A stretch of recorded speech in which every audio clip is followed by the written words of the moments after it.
Bonjour dans ce nouveau tutoriel. Je m'appelle Walid Moulahoum, spécialiste en ressources hydriques et systèmes d'information géographique. Dans cette vidéo, je vais vous apprendre comment ajouter des données ouvertes à accès libre dans votre projet QGIS. Ceci est très utile car il nous permet d'établir une connexion directe de votre projet avec les fournisseurs de ces données, ce qui évite le problème de stockage de grandes quantités de données inutiles dans votre disque dur, ou bien il vous permet tout simplement d'ajouter ces données pour visualisation ou même les télécharger pour un post-traitement. Le résultat final sera une carte d'usage de sol à partir du site de l'Agence européenne de l'environnement et aussi à partir de la base de données d'OSM, donc OpenStreetMap. Nous essaierons aussi de comparer et critiquer la qualité de ces deux produits de données et trouver la réponse à la question qui dit quel est le meilleur entre les deux produits que nous allons installer. Donc préparez-vous, nous allons commencer. Ouvrez QGIS et commencez un projet vide. Pour commencer ce tutoriel, nous avons besoin des limites du bassin versant et les cours d'eau que nous avons délimités dans un tutoriel précédent. Nous avons deux méthodes pour commencer. Soit nous ajoutons les couches enregistrées dans le disque dur dans le projet vide, puis soit nous refaisons les étapes d'attribution de style à ces couches, ou bien on peut ouvrir le projet 4 dans une nouvelle instance de QGIS et copier le style de couches et les coller un par un. Mais dans ce tuto, nous allons faire les choses différemment. Nous allons ouvrir alors le projet 4, puis nous allons commencer par supprimer toutes les couches dont on n'a pas besoin. Ne laissez que la couche du bassin versant de l'arreur, les cours d'eau découpés aux limites du bassin versant, le MNT et l'ombrage.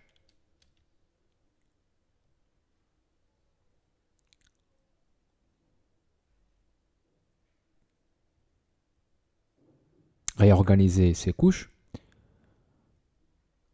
décocher le MNT sans ombrage, puis aller vers Projet, puis Enregistrer sous. Parcourir vers le dossier de l'exercice 5 et appeler ce projet Projet 5. Ce projet est indépendant du projet 4, mais il prend des données à partir du dossier du projet 4. Nous allons commencer par ajouter des données provenant d'un service de cartographie web. Nous utilisons donc les données de l'Agence européenne pour l'environnement. C'est une agence qui fournit des informations indépendantes sur l'environnement. Elle fournit des cartes sur des domaines thématiques tels que l'air, l'eau, le changement climatique, la biodiversité, les sols et le bruit. Les services cartographiques sont accessibles à partir du site que vous voyez ici. Donc rendez-vous sur ce site, puis sous Land, qui veut dire aussi terrain ou sol, cliquez sur Land.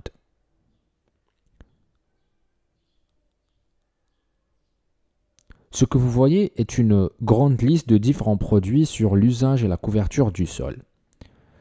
Dans cet exercice, nous allons ajouter les données de Corinne qui représentent une couche de couverture de sol de l'Europe.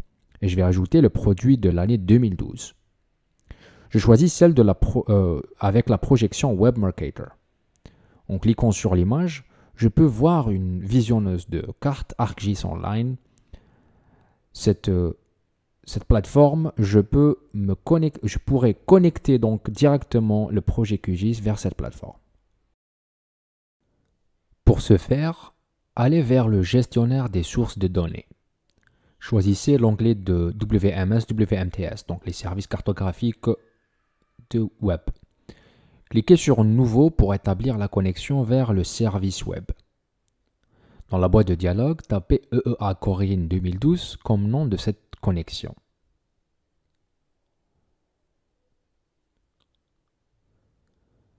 Revenez maintenant vers le site et copiez l'adresse du service cartographique WMS en cliquant avec le bouton droit et en cliquant sur Copier l'adresse du lien.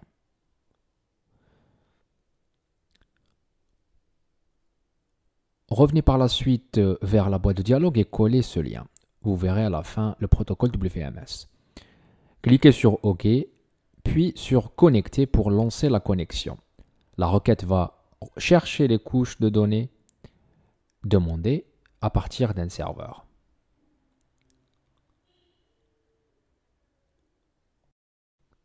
Nous allons ajouter les données de zone humide ou wetland. Donc, cliquez là-dessus pour s'assurer d'avoir la transparence dans les couches, cochez l'encodage d'image PNG, puis cliquez sur Ajouter.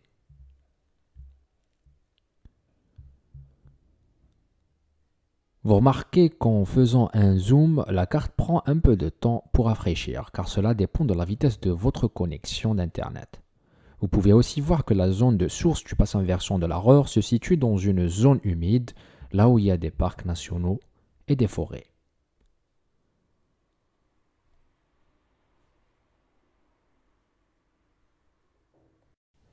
Maintenant, je vais ajouter la couche de surface artificielle par la même procédure.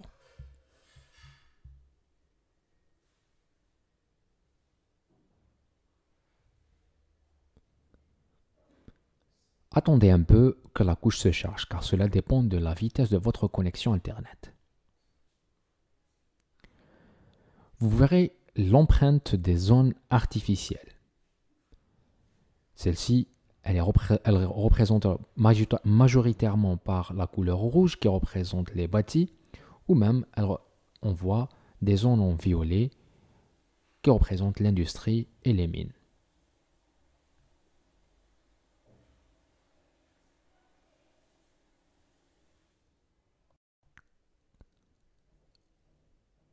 Ajoutez maintenant la couche de Google Satellite à partir de l'extension Quick Map Services. Cela vous donne une image aérienne de haute résolution qui va vous aider pour vérifier si chaque classe de couverture de sol correspond bien à la classe délimitée.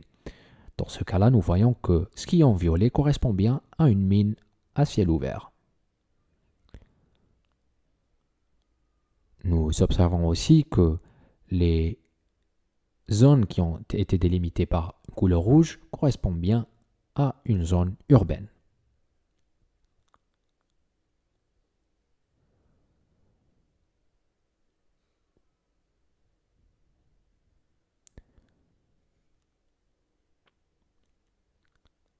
Ajoutez maintenant le restant des couches contenues dans le service cartographique en ligne en y suivant la même procédure que nous avons fait pour les couches précédentes.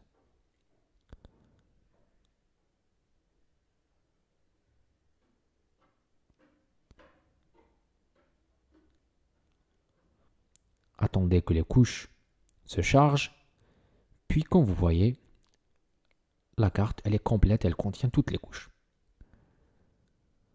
Chaque couche représente une catégorie de l'occupation du sol. En tout cas, qu'est-ce qu'il faut faire? Il faut réorganiser les couches de façon à ce que les cours d'eau et les bassins versants soient en dessus. Et il est toujours bien d'enregistrer votre projet.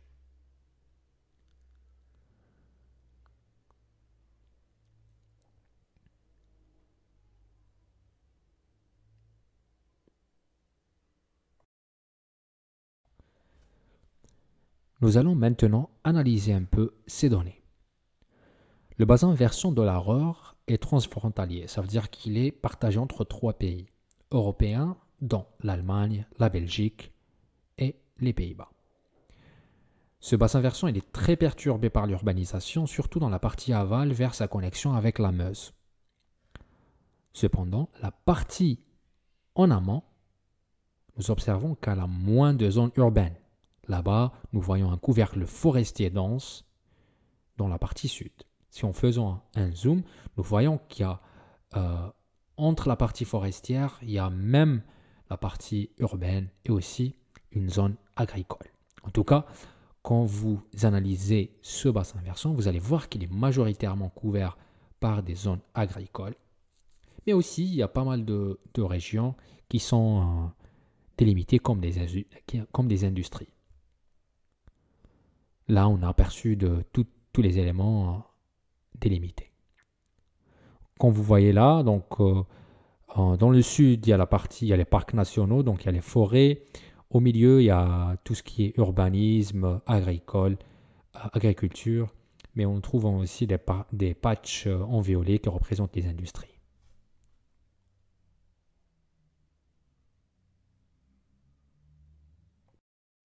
Nous allons maintenant ajouter des données d'usage du sol à partir de la plateforme OpenStreetMap. Donc, OpenStreetMap est un projet collaboratif visant à créer une carte du monde gratuite et modifiable.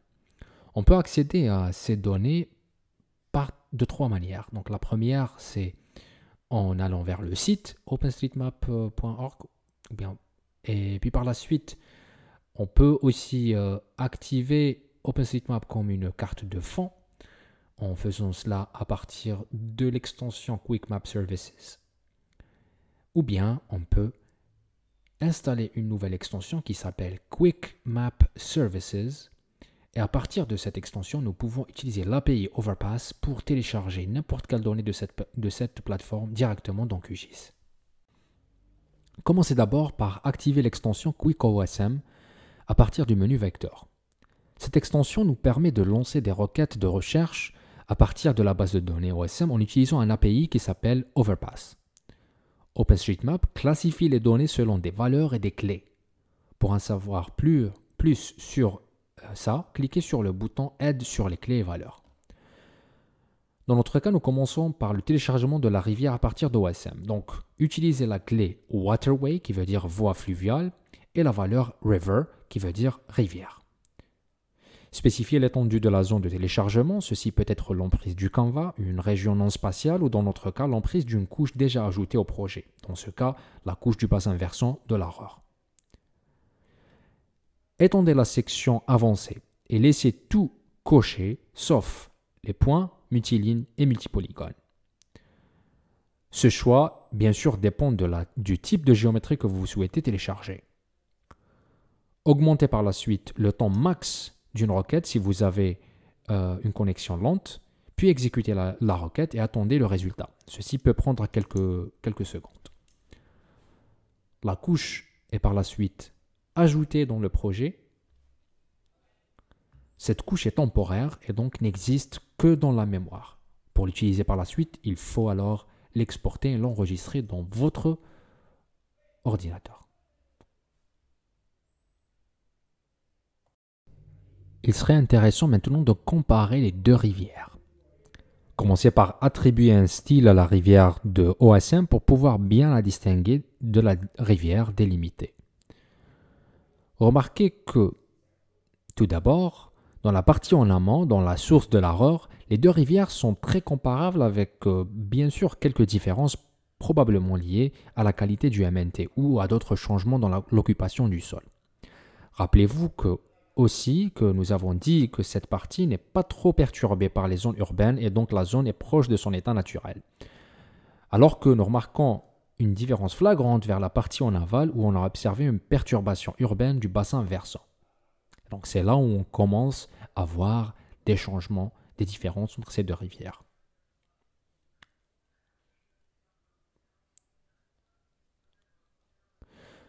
Remarquez comment cette zone de mine, qui est une dépression qui était remplie par l'algorithme, comment elle est traversée par la rivière délimitée alors qu'en réalité elle est dérivée sur la gauche. Cette différence se note davantage vers l'exutoire du bassin versant. Nous allons maintenant refaire la même étape pour ajouter des données de l'usage du sol à partir de OpenStreetMap. Nous allons utiliser la clé land use ou bien usage du sol et puis la valeur queries ou bien qui veut dire carrière ou même mine à surface libre. Faites ça selon l'emprise de la couche du bassin versant de l'AROR. Puisque nous voulons télécharger tout ce qui a une géométrie polygone, donc ne laissez que multipolygones cochés dans la section avancée. Encore une fois, augmentez le temps max d'une requête si vous prévoyez des problèmes de connexion d'Internet.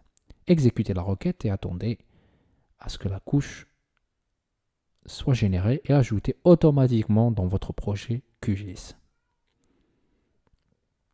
Rappelez-vous que cette couche, elle est temporaire, donc elle existe seulement dans la mémoire.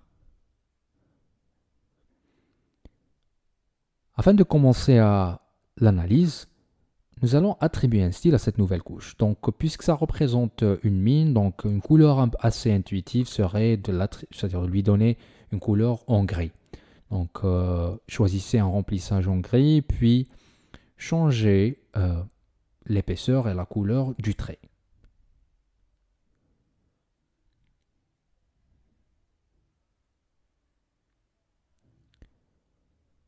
Il serait aussi intéressant d'étiqueter ces polygones par le nom de chaque carrière. Allez vers l'onglet Formatage, vous pouvez changer des paramètres tels que l'alignement et vous pouvez le mettre sous format centré. Vous pouvez changer le reste de la manière illustrée.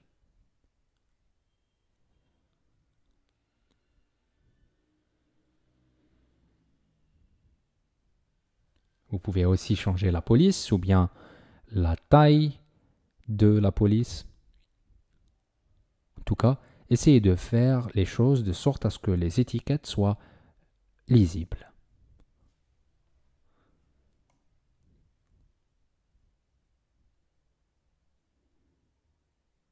Continuez à faire les mêmes choses que vous voyez dans l'illustration.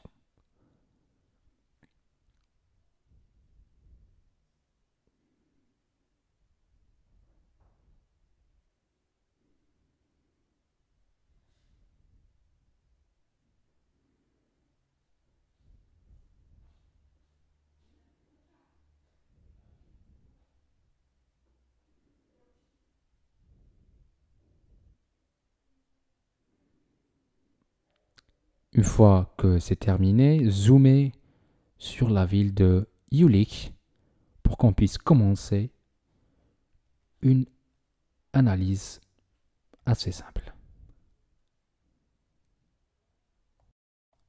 Nous nous trouvons dans la ville de Jülich. Cette ville contient, ou bien devant cette ville, il y a deux mines, deux carrières.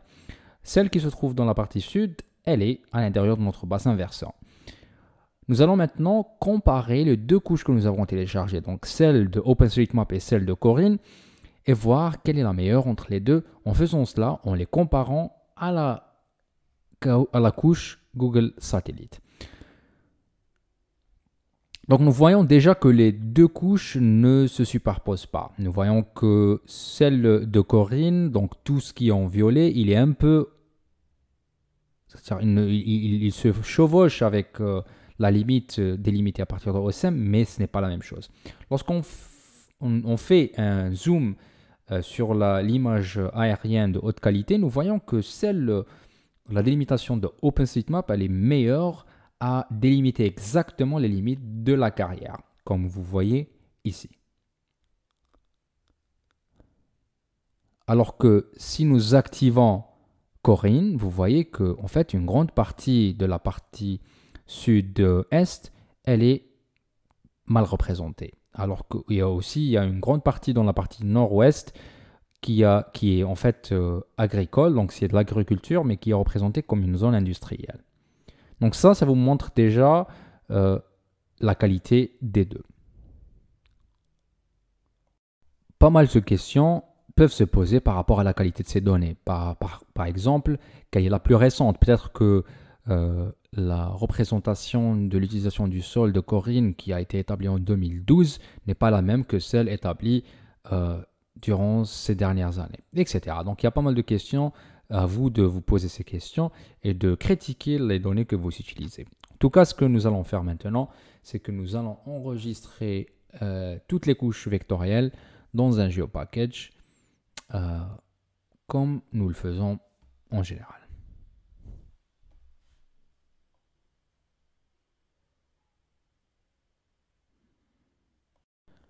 Je vous invite par la suite d'essayer de télécharger plus de données à partir de OpenStreetMap.